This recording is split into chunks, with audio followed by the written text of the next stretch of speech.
Military jail میں بھی ڈال سکتے ہیں. تو یہ تو میں خود بات کر رہی تھی. عمران خان کا بتاتی ہوں. ہم نے ان کو بتایا کہ پرسوں پنڈی میں جو پرامن احتجاج تھا، جتنا جوش اور جذبہ ہمارے پنڈی کے لوگوں میں تھا، ہمیں اس پہ بہت فخر ہے. خان صاحب کا یہ 2013 میں عمران خان کا حلقہ تھا، میاں والی بھائی حلقہ تھا. انہوں نے میاں والی کو چھوڑا حلقے کو، اور انہوں نے پنڈی کا حلقہ چنا تھا کہ میں اس کو ریٹین کروں گا 2013 میں. کس لیے؟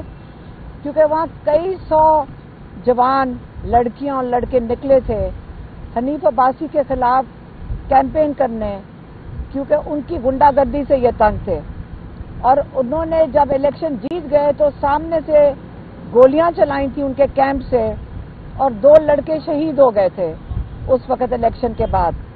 اور یہ آج یہی پنڈی ہے جو اپنی آزادی کے لیے، عدلیہ کی آزادی کے لیے، اپنی آزادی کے لیے پرامن احتجاج کے لیے نکلے تھے، جس میں ہم بھی ان کے ساتھ شامل تھے. اور اس کے اوپر ہم گواہی دے سکتے ہیں کہ سامنے پولیس نہیں تھی، وہ کالے کپڑوں میں کوئی اسپیشل یونٹ تھا، اور وہ سیدھی بندوق اٹھا کر ہمارے سامنے سیدھی بندوق اٹھا کے لوگوں کے اوپر ربر بلیٹس کی بچھاڑ کر رہے تھے. اوپر نہیں تھی بندوق ان کی، نیچے نہیں تھی، ڈائریکٹ فائرنگ کر رہے تھے.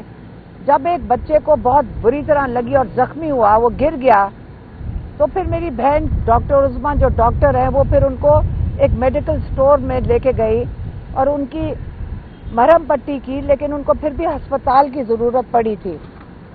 اسی طرح علی امین گنڈا پور، جو ان کا بہت بڑا قافلہ برہان تک پہنچ گیا تھا، وہ ان کے اوپر فائرنگ کی گئی. اور ان کا خیال ہے کہ یہ جو حکومت بیٹھی ہے 17 سیٹوں کی سینٹر میں اور پنجاب میں 25 سیٹوں کی، ان کی خوف زدہ ہیں یہ کہ یہ جو لوگ اپنا حق واپس مانگ رہے ہیں ووٹس کا، اور عدلیہ کی آزادی اس لیے مانگ رہے ہیں تاکہ عدلیہ ہمیں انصاف دے سکے، اس کے راستے میں کھڑے ہوئیں گے. عمران خان آج کہہ رہے ہیں احتجاج کبھی روکا نہیں جاتا، نہ ہی پرسوں اس کو رکنا چاہیے تھا، نہ ہی کوئی چیز کال آف کی جاتی ہے. یہ پہلے آپ کلیئر ہو جائیں. اب جو احتجاج ہوگا وہ نہیں رکے گا. زمان پاک وہ وقت تھا جہاں پہ 30 گھنٹے ہمارے گھروں کے اندر ٹیئر گیس کی شیلنگ ہوئی تھی. نہ انہوں نے بزرگ دیکھے، نہ بچے دیکھے، گھروں کے اندر شیلنگ ہو رہی تھی. پرسوں پنڈی میں لوگوں کے گھروں میں شیلنگ ہو رہی تھی، لیکن آپ کو میں یہ بتا دوں وہاں بچے، بزرگ، انہوں نے اپنے گھر کھولے ہوئے تھے، لوگوں کو وہ پانی دے رہے تھے، لوگوں کے ساتھ احتجاج میں شامل تھے.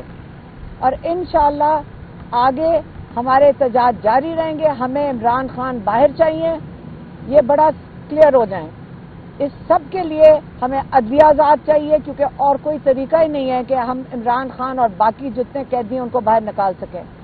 انشاءاللہ آپ کو پتہ ہے کہ پرسوں ملتان، فیصل آباد اور میاں والی میں احتجاج ہے. ہاں